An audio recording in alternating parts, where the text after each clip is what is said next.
What's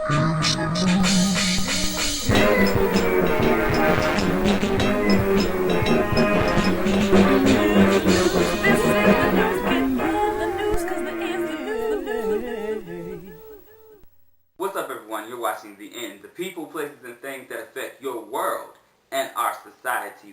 I have 120 seconds to bring you the news, but first.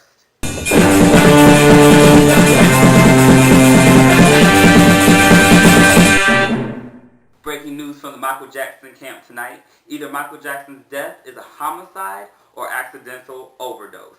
That's right. The Los Angeles Police Chief William Bratton says upon receiving toxicology reports, he will be able to make a final decision. The Jackson family also says that they are aware of a criminal investigation. The bottom line tonight is either Michael Jackson's death is a homicide or accidental suicide. Moving on to the news, tonight's person is Human Health and Services Director Kathleen Sebelius.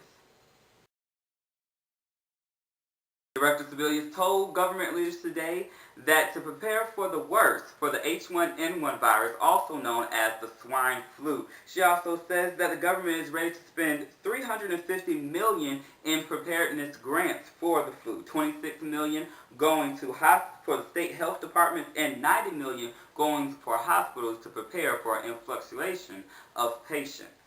Sebelius also told leaders, what we need to assume is that it will come back in a much severe form. We can step back from our planning. What we can't do is wait till October. October is when flu season starts in the United States.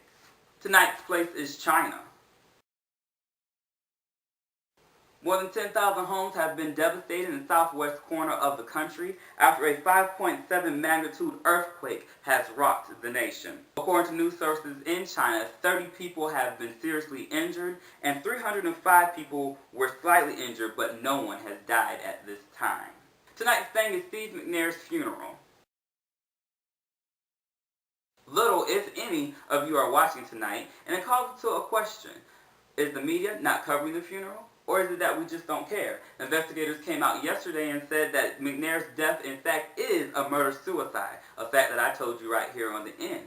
So is it that we don't have sympathy on Steve McNair, or is it that the media is more biased towards Michael Jackson? Something to think about. Stop the clock.